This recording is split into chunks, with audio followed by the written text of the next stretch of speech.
নবীজি যখন গর্ভে ছিলেন তখনই তার বাবা আব্দুল্লাহ মারা যান। জন্মের পর মা আমেনা এবং দাইমা হালিমার কাছেই তিনি বেড়ে ওঠেন। নবীজির বয়স যখন মাত্র ৬ বছর, তখন মা আমেনা চাইলেন ছোট মুহাম্মদকে নিয়ে মদিনায় তার নানার বাড়িতে বেড়াতে যাবেন এবং সেখানে তার বাবার কবর জিয়ারত করবেন।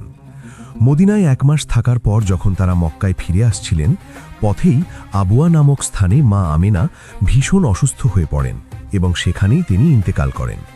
মাত্র ৬ বছর বয়সে ছোট্ট মুহাম্মদ মরুভূমির মাঝখানে তার মাকে হারালেন। উম্মে আইমান রাদিয়াল্লাহু নবীজিকে নিয়ে মক্কায় ফিরে এলেন। অনেক বছর পরের ঘটনা, মা মারা যাওয়ার প্রায় ৫০ বছর কেটে গেছে।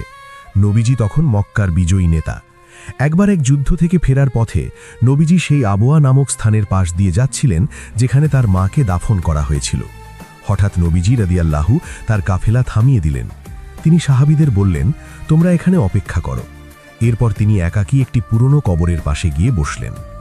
অনেকক্ষণ পর সাহাবীরা দেখলেন নবীজি ফুপিয়ে ফুপিয়ে কাঁদছেন, তার চোখের পানিতে দাড়ি ভিজে যাচ্ছে। সাহাবীরাও এই দৃশ্য দেখে কাঁদতে শুরু করলেন। কিছুক্ষণ পর হযরত উমর রাদিয়াল্লাহু অত্যন্ত বিনয়ের সাথে জিজ্ঞাসা করলেন, হে আল্লাহর রাসূল, আপনি কেন কাঁদছেন? নবীজি রাদিয়াল্লাহু কান্না বিজড়িত কণ্ঠে বললেন, এটি আমার মা আমেনার কবর। আজ এখানে এসে আমার সেই ৬ বছর বয়সের কথা মনে পড়ে গেল, যখন আমি আমার মাকে এই মরুভূমিতে চিরদিনের জন্য হারিয়েছিলাম।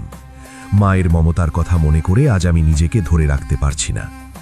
উপস্থিত সাহাবীরা অবাক হয়ে দেখলেন, যার ইশারায় বিশ্ব চলে, যিনি লক্ষ মানুষের নেতা, তিনি আজ মায়ের কবরের পাশে বসে একজন ছোট্ট শিশুর মতো কাঁদছেন। এটিই ছিল তার মায়ের প্রতি অকৃত্রিম ভালোবাসা। দুধমা হালিমার প্রতি সম্মান।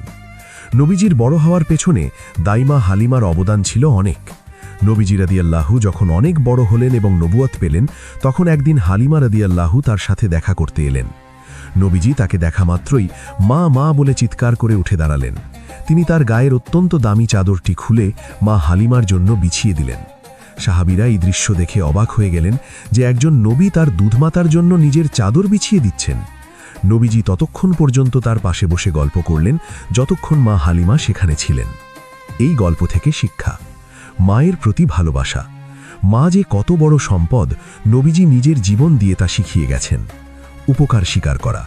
যারা শৈশবে আমাদের যত্ন নিয়েছেন, বড় হয়ে তাদের সম্মান করা আমাদের দায়িত্ব। বিনয়। পৃথিবীর যত বড় নেতা বা ক্ষমতাশালী মানুষই আমরা হই না কেন, বাবা মায়ের কাছে আমরা সব সময় ছোট।